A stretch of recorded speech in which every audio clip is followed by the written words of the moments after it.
আসসালামু আলাইকুম, welcome back to my YouTube channel. কেমন আছেন সবাই? আলহামদুলিল্লাহ আমরা অনেক ভালো আছি। আশা করি আপনারা অনেক বেশি ভালো আছেন। তো আজকে একটা নতুন টপিকস নিয়ে আসলাম।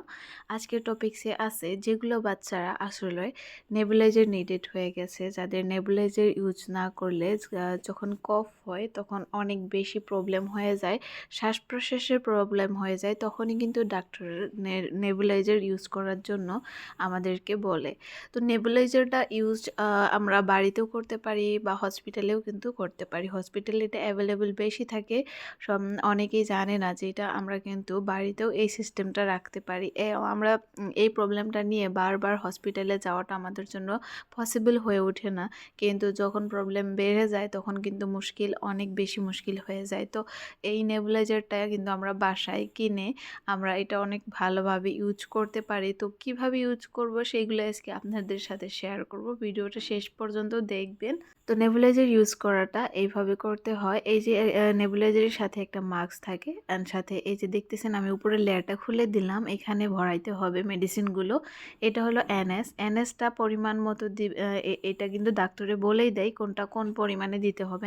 আমাকে ডাক্তার এনএসটা 1 ml দিতে বলেছিল অ্যান্ড অ্যাস্থেলিন যেটা এটা হলো 1.5 ml করে দিতে বলেছিল। তো সেভাবে আমি এইভাবে দিয়ে আমার ছেলেকে কিন্তু আমি নেবুলাইজ করি। তারও কিন্তু এই সমস্যাটাও ঘুরে ঘুরে হয়ে থাকে, কিন্তু আগের তুলনায় এখন কিন্তু অনেক কমে এসেছে, এখন একটু বড় হয়ে এসেছে। তো তার জন্য একটু এটা নিডেডটা একটু কম হইতেছে। আশা করি আগামীতে যেন আর নিডেড না হয় সেটাই আমরা চাইবো।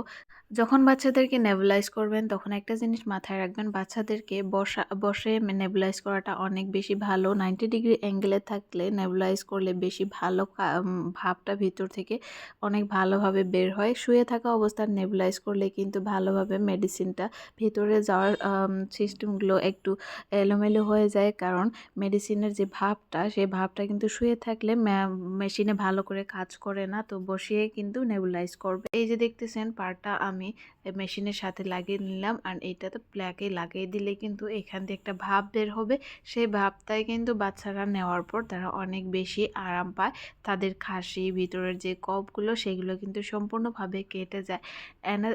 নেবুলাইজার বাচ্চাদের জন্য অনেক একটা সেফ উপায়, কারণ নেবুলাইজারের থ্রোতে যেগুলো মেডিসিন ভিতরে দেওয়া হয়, বাচ্চাদের ভিতরে যেগুলো মেডিসিন যায় সেগুলো কিন্তু যেই জায়গাটাতে যাওয়ার প্রয়োজন সেই জায়গাতেই যায়। এই মেডিসিনগুলো অন্য কোনো জায়গাতে কিন্তু স্প্রেড হয় না। যেমন লাঞ্চে দরকার পড়ে, লাঞ্চেই কিন্তু মেডিসিনটা গিয়ে পৌঁছায়। তো এটা একটা ভালো উপায়।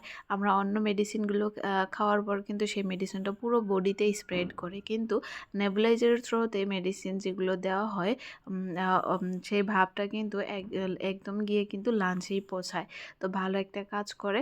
নেবুলাইজার একটা সেফ উপায়। আপনারা বাচ্চাদের জন্য নেবুলাইজার ইউজ করতে পারেন। অনেকে স্টিমার ইউজ করে।